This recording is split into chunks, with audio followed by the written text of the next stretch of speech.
Bueno, bienvenidos una vez más a un nuevo diálogo online, que ya sabéis que son estas charlas que mantenemos desde la CEC, la Asociación Col·legial d'Escriptors de Cataluña, la Asociación Colegial de Escritores de Cataluña, y que son estas charlas que mantenemos con escritores que, bueno, por algún motivo nos llaman la atención, y en esta ocasión, que nos ha llamado la atención, por así decirlo, ha sido Eduardo Romero, quien aprovechamos para saludar. ¿Qué tal, Eduardo? ¿Qué tal, Álvaro? Buenas. Encantado. Eduardo es un escritor asturiano que ha escrito un libro, que es este libro pequeñín, es muy rápido de leer, que se titula Centímetro a Centímetro y que nos llama mucho la atención porque es un libro raro. O sea, es un libro de esos que normalmente no encontramos en las librerías, es una novela, pero es una novela muy breve que reconstruye en un día, una jornada, en la vida de un anciano que tiene una cuidadora. Bueno, no nos dan muchos datos sobre la cuidadora, pero parece que suponemos que sea latinoamericana.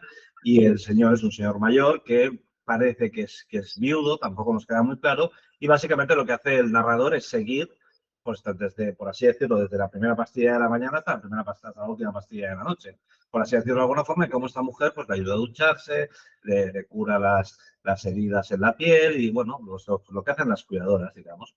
Y por eso nos llama la atención, porque en realidad es un libro muy raro en cuanto al argumento, porque no tiene un argumento como llamativo, por así decirlo. O sea, no hay mucho que explicar. Pero al mismo tiempo es como un libro osado, porque es verdad que habla de una cosa que todos conocemos, que a todos nos ha pasado, que todos hemos sido cuidadores y algunos han podido tener cuidador externo, pero todos sabemos lo que es cuidar a una persona mayor. Y como hemos encontrado que poca gente escribe sobre esto y de golpe ha aparecido este autor que sí que habla de esto, pues hemos querido preguntarle. Igualmente, tiene otro libro también reciente, que es Cómo va a ser la montaña un dios, del que hablaremos brevemente, porque ese es el 2023, ese es el 2024, y sí que hay cierta ligazón entre los dos, y entonces, bueno, pues también mencionaremos un poco este libro para decirlo. Solo decir del autor que él es especialista principalmente en libros, en ensayos y novelas que tocan la temática migratoria, por así llamarla, y la temática social también. Es un escritor, digamos, que se fija sobre todo en el mundo obrero. Él me corregirá si me equivoco, pero bueno, más o menos yo creo que esa sería la idea. Es un hombre muy preocupado por lo social. En algún crítico ha dicho que hace literatura de la escucha, que no sé si esto le gusta a él o no, pero es que básicamente es esa defensa del autor que escucha a la gente, que luego con lo que le ha contado la gente construye sus libros, ¿no? Y bueno, como os decía, esto es una novela sobre el día a día de la vida de un anciano. Me ha gustado mucho que hay una nota en la solapa del editor, esto está publicado en Pepitas de Calabaza, en Pepitas, que el mismo editor ha puesto que su madre le ha dicho que nadie sabe lo que es esto hasta que te toca, refiriéndose a la temática del libro. O sea, la madre del editor, cuando se ha enterado que su hijo va a publicar esto, ha dicho, de alguna forma ha venido a decir, pues es un tema interesante porque todos, muchas, sobre todo muchas, hemos pasado por ahí. Y toca hablar. Y además, ahora que estamos en una época de especial sensibilidad con el tema de los ancianos y con las polémicas en torno al trato que se les dio durante la pandemia del COVID, de la COVID, pues este libro viene más al caso porque de alguna forma rinde homenaje a los cuidadores al tiempo que recuerda cómo es el final de la gente mayor, ¿no? El final, no solo como la muerte en sí, sino como un negocio también o como una economía. Hay una industria ahí, normalmente en negro, normalmente precarizada, pero hay una industria de normalmente mujeres cuidadoras que vienen a España a cuidar a los ancianos, a nuestros ancianos. Y de esto vamos a hablar con él. Pero bueno, para empezar, Eduardo, para ordenar un poco las cosas. Como es un libro raro, no sé si te ofrece que lo diga así, yo creo que no está... ¿no? Casi diría que me gusta que digas que es un libro raro. Pero yo, claro, tú mismo me imagino que como todos los autores, antes de ponerte a escribir, buscarías bibliografía sobre el tema o buscarías por ahí qué hay y realmente de esta temática no hay mucha cosa. O sí, no lo sé, a lo mejor soy yo que no me he fijado hasta ahora. Pues, en realidad, cuando me puse a escribir centímetro a centímetro, digamos que ya tenía como bastante bagaje en relación con escribir sobre esa cuestión y preocuparme por observarla y por leer sobre ella, ¿no? Has citado el libro este que publiqué anteriormente, Cómo va a ser la montaña de un dios. También una novela anterior relacionada con la cuestión migratoria que has citado, aparece otro personaje que se llama Jenny, que también cuida a una pareja de ancianos. Además, él sufre Alzheimer y ella tiene como mucha preocupación porque pueda salir de casa sin que ella se dé cuenta y se pueda perder por la ciudad.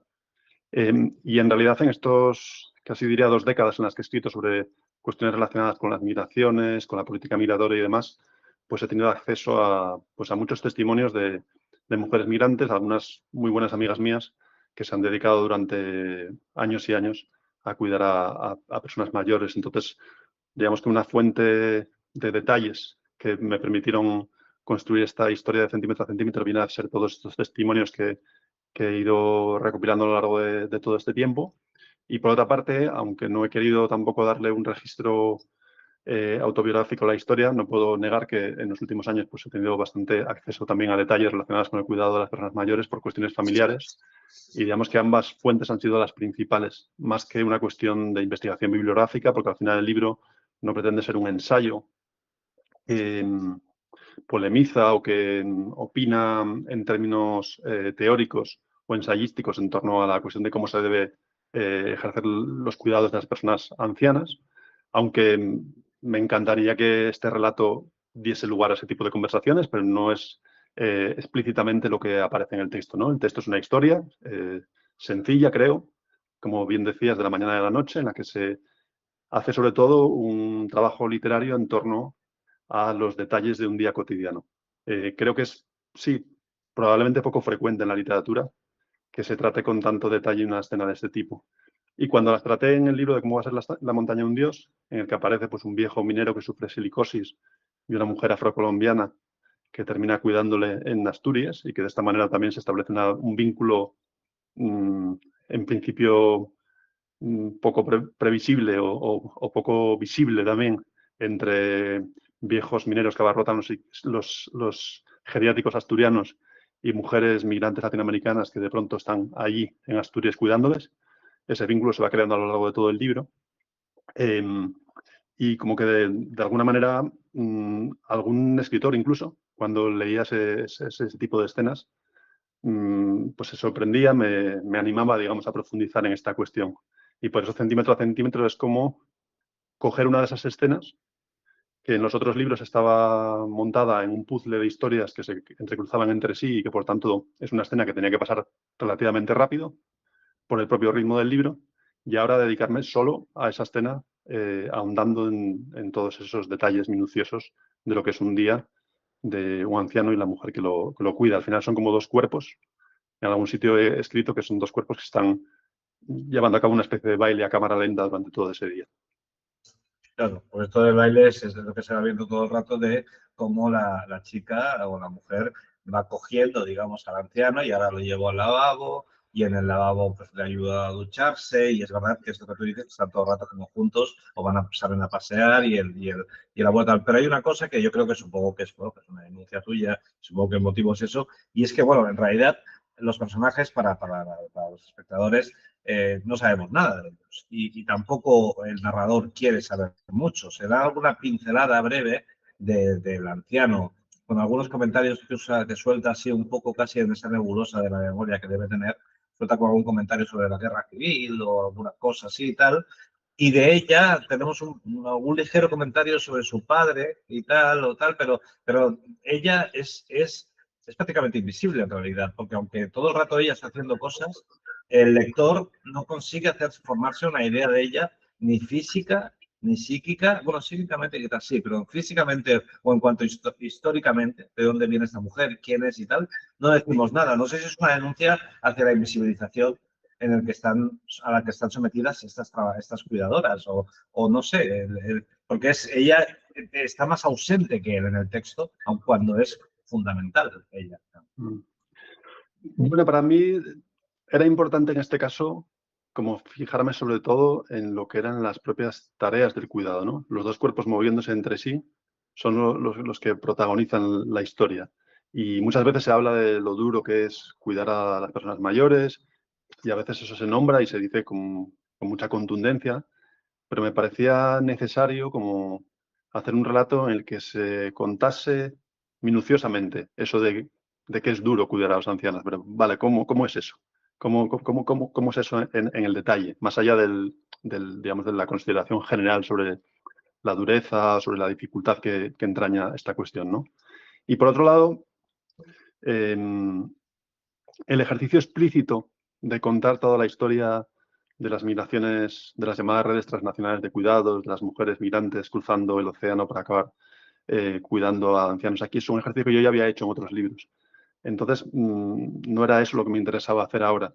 Hay otro libro precisamente de Pepitas de Calabaza muy guapo que se llama Sabía leer el cielo, que habla de las migraciones irlandesas hacia Inglaterra.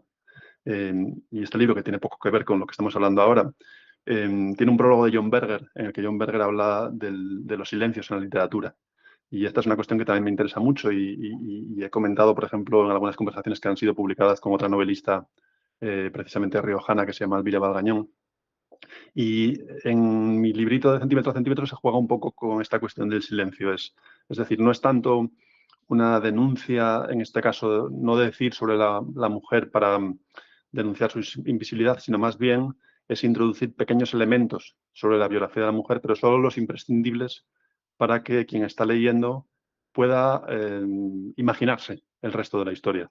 A veces es importante también como contar las cosas, vamos a decir, a medias, dejar hilos sueltos para que sea el lector o la lectora la que pueda completar esta historia. Y precisamente porque mi objetivo principal con el libro era fijarme en todo este movimiento de los dos cuerpos, me interesaba menos, en este caso, explicitar demasiado la historia de cada uno de ellos. En el caso del anciano aparecen estas frases medio surrealistas, precisamente por su degeneración neuronal, que introducen breves pinceladas de su biografía, y en el caso de la mujer que le está cuidando, pues hay un párrafo en el que efectivamente se hace alusión a su padre, se hace alusión a una loma en la que ella nació, y de alguna manera a través de esas 4 líneas pues se da un contexto que entiendo que puede permitir a quien está leyendo imaginar el resto de la historia. Sí, sí, no, totalmente. Porque es verdad que cuando ella hace alusión a su padre, con ese comentario que haces, los parecidos en la infancia de los dos, pero las diferencias en la vida adulta, yo creo que se define totalmente, se explica totalmente la historia, ¿no? El primer mundo y el tercer mundo quedan ahí totalmente reflejados de un zarpazo. Dime, no sé si vas a decir algo.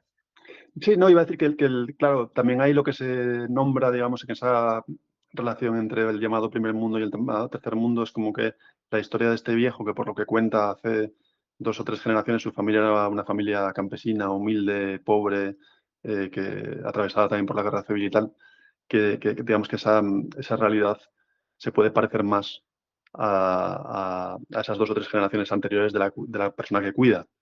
Sin embargo, con todo el desarrollismo desaforado del mundo occidental en las 2 últimas generaciones, pues de pronto la realidad de los abuelos de los 2 respectivos personajes puede parecerse, pero la realidad de hoy ya es completamente diferente entre los que viven en la loma de la ciudad latinoamericana y el que vive en el llamado primer mundo, ¿no?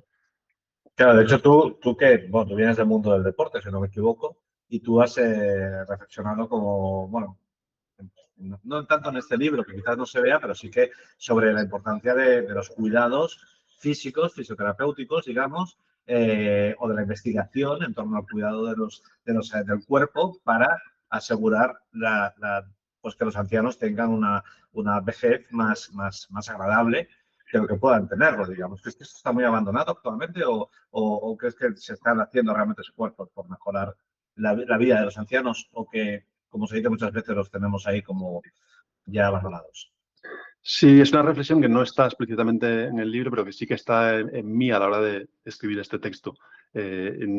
Sí que cuando escribí el libro del Cómo basar la montaña a un dios, visité algunos geriátricos, hablé con trabajadoras que estaban cuidando ancianos en este tipo de contextos, y me llamaba mucho la atención lo que me decían sobre la precariedad de ellas mismas y todo digamos, el desgaste de su propio cuerpo cuidando a estos cuerpos tan dependientes. Y por otra parte también el hecho de que la precariedad de ellas y la velocidad que se les imponía implicaba casi obligatoriamente que ellas no pudiesen dar espacio a la autonomía de las personas mayores. De modo que, por ejemplo, una me contaba que tenía que acostar a una vieja desde un sillón donde estaba sentada hasta la cama y que esa vieja probablemente, si hubiese el tiempo suficiente, se podría levantar lentamente, con ayuda, y pasito a pasito, como aparece en mi relato, podría ir alcanzando la cama para acostarse, pero como no hay tiempo para eso, como la auxiliar de geriatría no tiene ese tiempo, lo que tiene que hacer es prácticamente coger en volandas a la vieja desde el sofá y subirla a la cama rápidamente y de ese modo impedirle que pueda caminar ella por sí misma y por tanto fomentar indirectamente pues que su movilidad vaya perdiéndose más rápidamente, ¿no? Entonces, sí, yo vengo del mundo del deporte, en parte en mi biografía, y a veces sí que me salía esta reflexión de pensar, bueno, ¿cuántos recursos se ponen, cuánta atención se pone a que un velocista corra en 5 centésimas menos los 100 metros lisos? Y cuán importante sería que se pusiesen esos recursos y esa atención en que, no sé, por ejemplo, un anciano o una anciana que se ha roto la cadera, pues vuelva a poder caminar y a tener toda la agilidad y a tener toda la flexibilidad posible para precisamente poder tener la mayor autonomía posible para seguir con su vida, ¿no? Y creo que a veces esto pues está muy descompensado en nuestra sociedad, eh, más allá del hecho que también has nombrado, pues de las instituciones, vamos a decir, geriátricas que están en cuestión, están ahora mismo después de los sucesos de los últimos años, y que creo que también debían ser cuestionadas incluso más allá de la etapa pandémica, ¿no? Porque claro, tú aquí tomas la decisión como autor de mostrar, o sea, ese es un libro que está, digamos, hablando mal, está lleno de llagas, de bocas abiertas, de babas, de pañales y cosas así, y sin embargo tú optas por la idea del baile, digamos, o sea, por mostrar la belleza que hay en toda esta fealdad, porque en realidad es todo tan físico que ciertas edades las cosas físicas pues son visualmente desagradables, digamos, ¿no? Pero optas por la belleza, pero en realidad también podrías haber ido por el otro lado y por mostrar también la problemática de las malas cuidadoras, porque por supuesto también eso es el gran secreto, bueno, el gran misterio de qué pasa en las casas de la gente mayor que tiene un cuidador o una cuidadora, ¿no? Siempre está la duda de si lo están cuidando bien o lo están cuidando mal, ¿no? Tú has optado por el lado bonito de la historia. Sí, bueno, esta es una cuestión bastante, es un buen lío esto, ¿no? De cómo hacer. Por ejemplo, ahí tuve que tomar muchas decisiones. Por un lado, el tema de decidir que la protagonista de la historia es una mujer y no un hombre que cuida.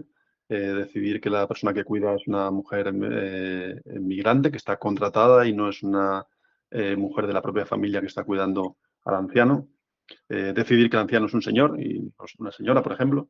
Ahí hay unas cuantas cuestiones y también, como bien señalas, no pretendo que este relato, digamos, sea representativo de todas las escenas de cuidados. Es un relato que cuenta una historia que efectivamente he optado porque es una historia que tiene mucho de pañales, cacas, babas, como bien decías, escaras, pero que también tiene una relación entre el anciano y la mujer que lo cuida que está caracterizada por la ternura y que entiendo que hay bastante belleza también en la historia que se cuenta.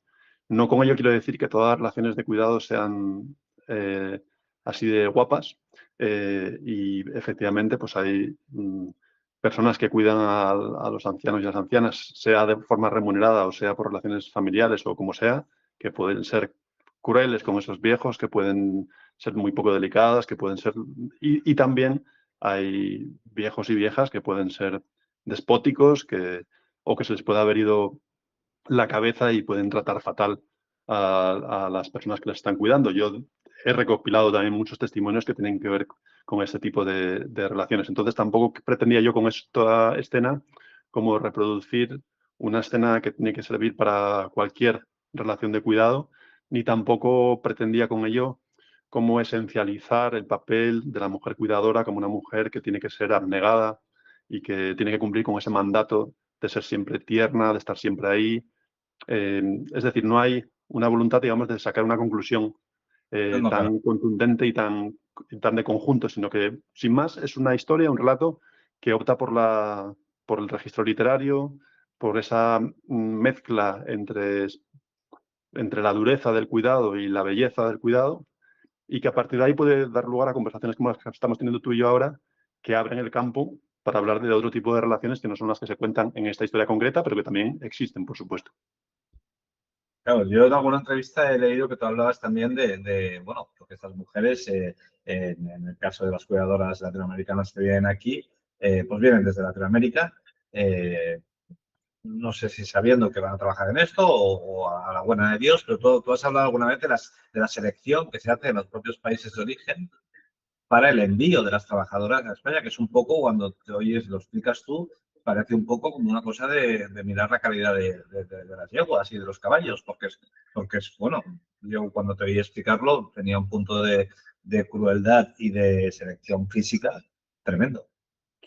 Bueno, precisamente antes nombrábamos a John Berger. Hay un libro maravilloso de John Berger que se llama Un séptimo hombre, un libro que escribió en los años 70 y que precisamente viene a contar la historia de los migrantes del sur de Europa, portugueses, españoles, italianos, griegos, turcos, que acabaron migrando a países como Francia o como Bélgica o como Alemania en los años 50 o 60.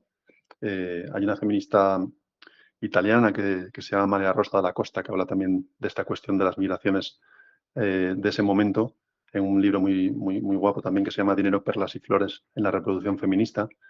Pero en el de John Berger aparece una foto en la que médicos alemanes en Estambul hacen exámenes a los potenciales migrantes turcos que quieren irse a trabajar a Alemania.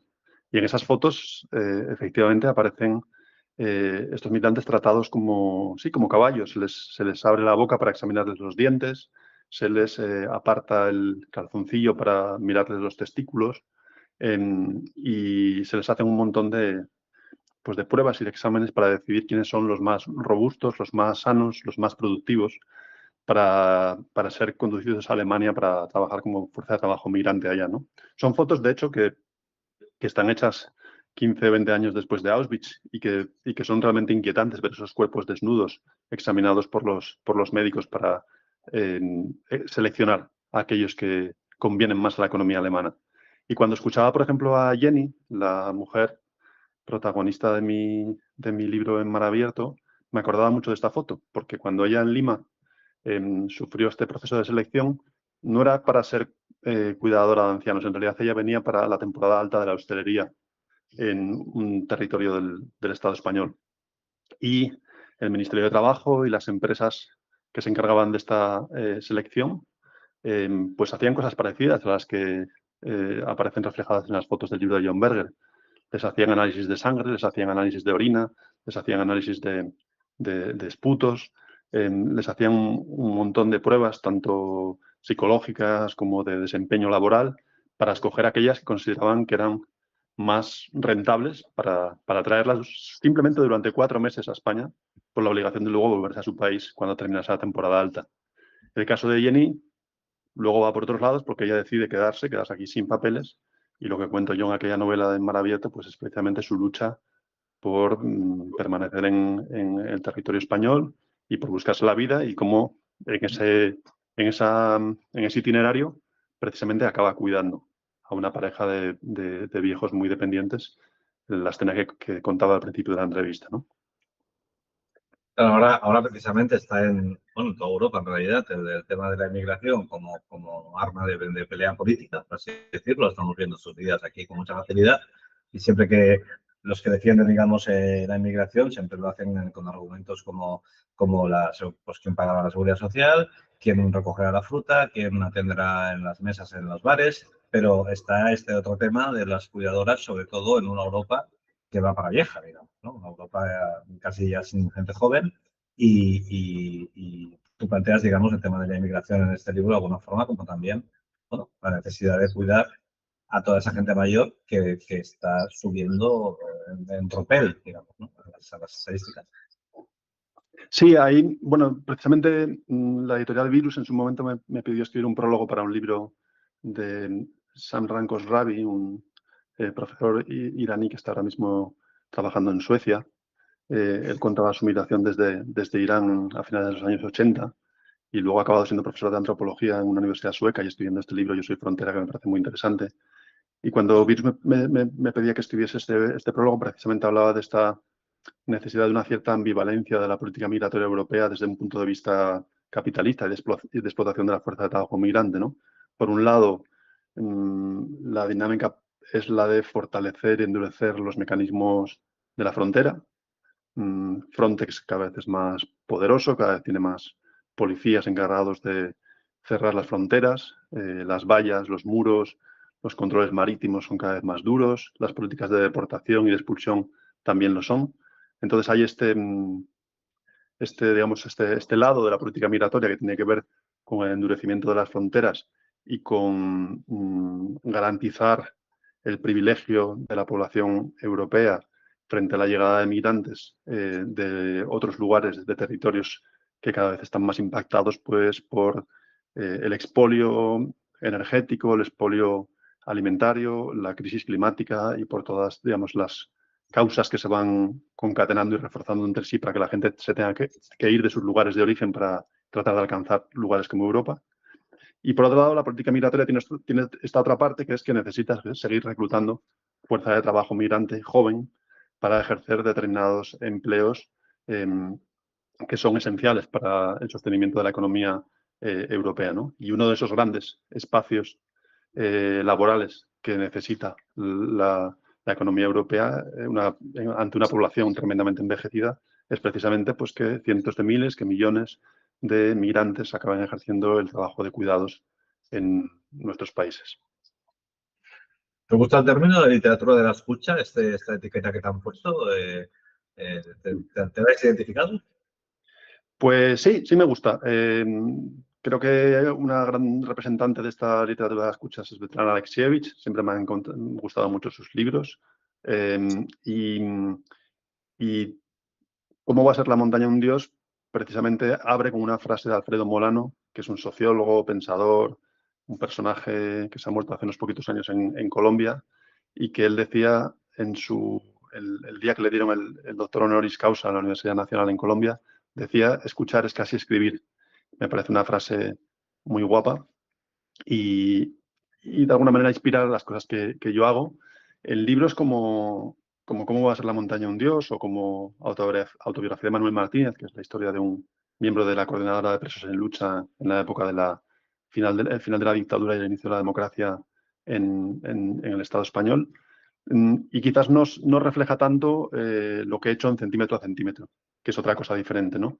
En cómo va a ser la montaña un dios, uno de los elementos principales del libro es en recoger estas voces que me van contando cosas, la gente de las barriadas mineras, la gente de los barrios aledaños al puerto de Gijón, pero también al otro lado en Colombia, la gente que sufre la minería a gran escala, la gente que sufre también la dinámica de los puertos enormemente violenta en lugares como Buenaventura.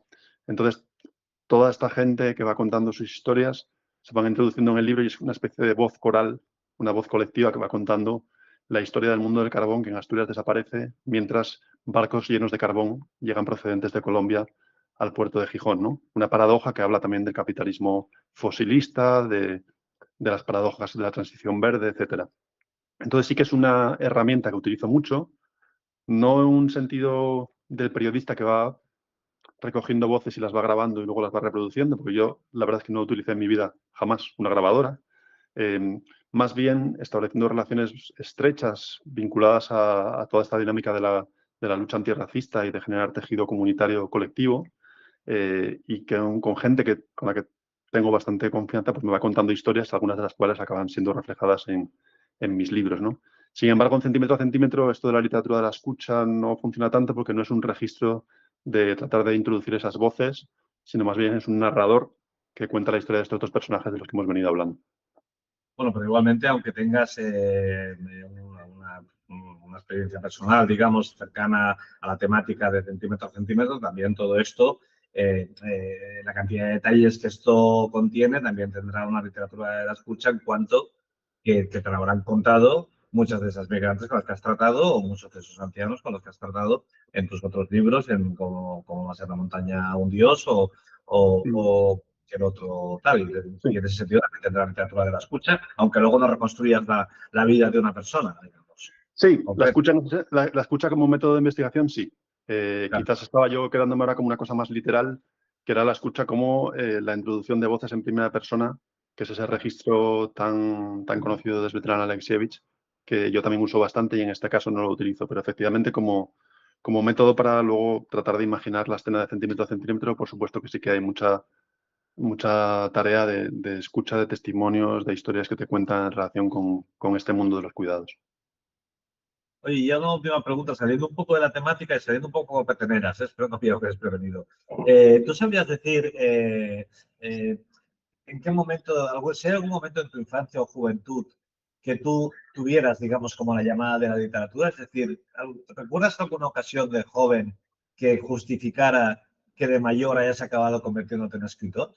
No lo sé, ¿eh? A lo mejor un profesor que te puso un día un 10 en una redacción en el colegio y flipaste tanto que te quedaste ya con la copla de que tú eras estupendo en eso, no lo sé. ¿Tienes algún momento inaugural, alguna epifanía de juventud o de adolescencia o de la edad que sea, ¿eh? Cada uno lo Claro. tiene.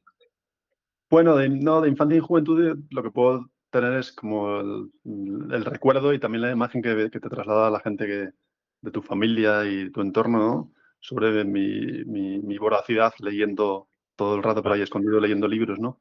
Y sí que recuerdo pues alguna vez algún ejercicio así literario en la escuela en el que como que encontré mucho gusto a la escritura, pero quizás fue bastante más adelante. Yo empecé a escribir ensayos sobre política migratoria en 2006, así que yo tenía como 29 años ya.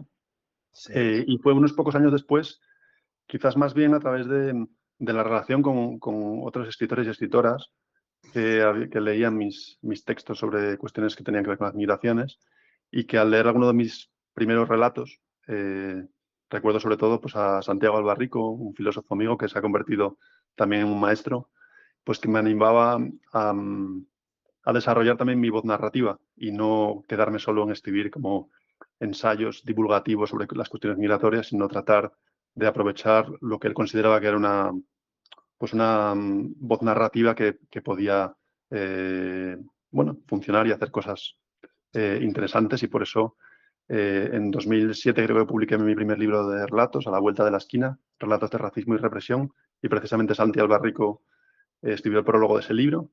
Y a partir de una cierta sensación de que era una voz narrativa que podía interesar a gente, que la gente me devolvía comentarios que me reforzaban en esa voz, pues comencé a cultivarla más. Y así salió mi primera novela luego en Mar Abierto en 2016, que fue bastante después, pero es que estuve 4 o 5 años escribiéndola. Y a partir de ahí, pues cada vez he abandonado más esa voz más ensayística, más teórica, y me ha llevado más, digamos, el trabajo de escritura hacia este otro registro más literario.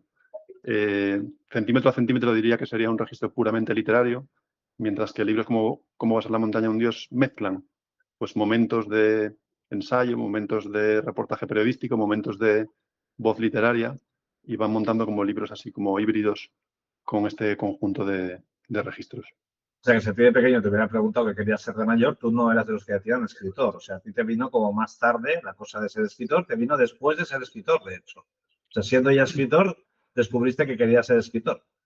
Creo que es una buena frase para explicarlo, sí, sí, así es. ¿Vale? ¿Y por qué te dio lo de las cosas migratorias? Ya por curiosidad. O sea, por qué esa temática? Yo en 2003, junto a otro pequeño grupo de personas, fundamos un espacio social colectivo de barrio autogestionado en la ciudad de Oviedo que se llama Cambalache. Y ese espacio pues, empezó a llenarse de contenido social en la ciudad y una de las cuestiones primeras que empezaron a suceder es que nos llegaba gente migrante pues, que había sufrido una redada racista por parte de la policía o que tenía una orden de expulsión. También empezaron a llegar, pues sobre todo, chicos menores que venían aquí sin familia y que estaban en centros de menores y que también, digamos, en estas instituciones se encontraban con graves dificultades y también sufrían la estigmatización y la criminalización. Y entonces empecé a tener mucho contacto con esta realidad y incluso muchas experiencias también de convivencia con personas que habían de alguna manera entrado en esta red y que habíamos acabado generando como proyectos de colectivos de convivencia.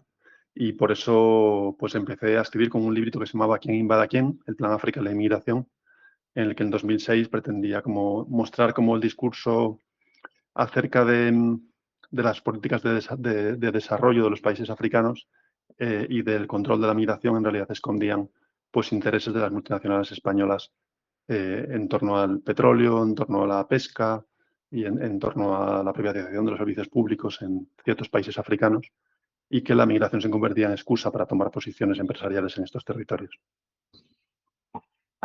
Oye, pues estupendo, no te robo más tiempo, que ya te hemos robado un montón de tiempo. Recordar a la gente que hemos estado hablando con Eduardo Romero, autor de Centímetro a Centímetro, en Pepitas, la editorial Pepitas, los aciertos. Y nada, que esperamos, bueno, esperamos, no sé, tus siguientes libros, y que ha sido un placer charlar contigo. Pues nada, Álvaro, te agradezco que hayas pensado que era un libro raro y que por eso merecía la pena poder hablar de él aquí esta tarde. Muchas gracias. Estupendo, un placer. Hasta luego.